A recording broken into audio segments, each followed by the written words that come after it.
Տուժած ճանաչված իրանցի գործարարներից մեկի հետ 3-10 ժամ Գագիկ Ծառուկյանի առերեսումից հետո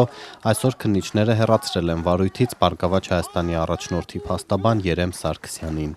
Նա պատմեց, որ իրավապահների համար հիմք է ծառայել իրանցու բողոքը, թե Սարգսյանը ժամանակին մասնակցել է իր եւ Գագիկ Ծառուկյանի հանդիպումներին, ուստի պետք է որպես վկա հարցաքննվի, ոչ թե ստանձնի Ծառուկյանի պաշտպանությունը։ Վախից ինձ հեռացեցին վարույթից, որովհետև այն ապօրինությունները, որ իրենք կատարում էին, երեք ուղղակի ջախջախել են։ Այն պայից սկսած, երբ որ վարույթի մարմինը տեսնում էր, որ իրենց նախորդ բոլոր ցուցմունքները կոտրվում են եւ ուղիղ հակասական ցուցմունքներ են ստացվում, սկսում էր հանել հարցերը։ Հիմնավորել ենք, որ դժողը ինչ ասելա սուտ ասը, արդեն հասկանալով, որ այսօր նույն կերպ պետքա շարունակեմ իմ հարցաքննությունը, որոշեցին, որ ինձ վարույթից հեռացնեն։ Փաստաբանն արդեն որպես վկա հրավիրվել է հարցաքննության։ Ծառուկյանի մյուս փաստաբան Էմին Խաչատրյանն այսօր հրաժարվել է շարունակել մասնակցել առերեսմանը, քննչական ամբողջ խմբին ներկայացնելով բացարկի միջնորդություն։ Միամտություն կլինի այստեղ արդարություն փնտրել է, հետեւաբար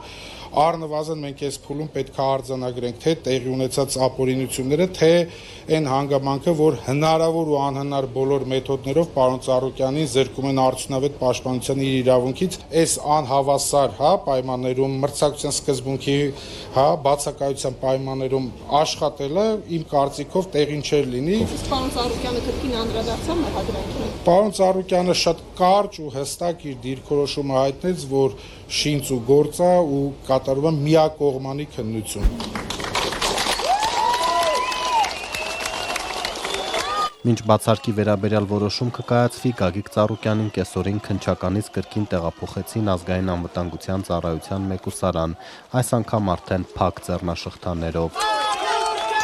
Ծառուկյանը մեղադրվում է առանձնապես խոշոր չափերով խարդախություն եւ փողերի լվացում կատարելու համար։ Ըստ իրավապահների, Բարգավաճ Հայաստանի առաջնորդը կազմակերպել է ավելի քան 21 միլիոն դոլարի գույքի հափշտակությունը իրանցի գործարարներից։ Մինչդեռ Ծառուկյանի փաստաբանները պնդում են, որ իրանցիներն են պարտք Բարգավաճ Հայաստանի առաջնորդին եւ դա ապացուցող պարտավորագրեր կան։ Կալանավորմանը զուգահեռ Ծառուկյանի ձեռնարկությունները փակ են, ստուգումներ են, գույքագրումներ։ Արարատ ցեմենտ գործարանն անցել է պետության կառավարմանը, ինչպես քարոզարշավին խոստացել էր վարչապետը։ Նիկոլ Փաշինյանը նաև պնդել էր, որ մեծահարուստ գործարարը պետք է բանտ գնա։ 10-ից ավելի ձեռնարկության գործունեություն այս պահին կասեցված է, շուրջ 10,000 մարդ այս պահին հարկադիր պարապուրդի է մատնված։ Ծառուկյանը պնդում են թիմակիցները, այս անգամ չի նահանջի ու ինչպես Սերժ Սարգսյանի օրոք չի հեռանա քաղաքականությունից։ Գագիկ Ծառուկյանը Բարգավաճ Հայաստան կուսակցությունն է եւ սրանով ամեն ինչ ասված է։ Սկսած Գագիկ Ծառուկյանի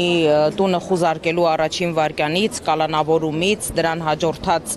ավելի շուտ սանձազերծված ապօրինի գործողություններից հետո մենք այս իշխանություններից ամեն ինչ այլևս սպասում էինք։ Գագիկ Ծառուկյանի Բարգավաճ Հայաստանը խորհրդարանից դուրս մնաց հաշված ձայների տարբերությամբ, արդյունքները չեղարկած երկու տեղամասերում կենտրոնական ընտրական հանձնաժողովը վերաքվեարկություն չնշանակեց, արդյունքում քաղաքացիական պայմանագրի մանդատները որոշիչ մեծամասնության հասան։ Այս օրերին Ծառուկյանին աջակցելու են գալիս Ռոբերտ Քոչարյանի Հայաստան խմբակցության падգամավորները։ Այս գործողությունը ուղղված է ոչ միայն Գագիկ Ծառուկյանի դեմ, այս գործողությունը ուղղված է Հայաստանի ողջ տնտեսության դեմ,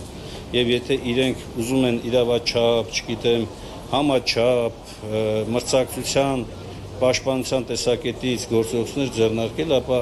ամենևին այս ձևը չի։ Սա ոչ միայն վրեժխնդրություն է, սա մարդկային նաև արժանապատվության ուղիղ ոտնահարում է։ Փաստաբանները բողոքարկել են 70-ամյա Ծառուկյանին կալանավորելու որոշումը, ակնկալվում է, որ վերաքննիչ Ատյանն առաջիկա օրերին կանդրադառնա այս գործին։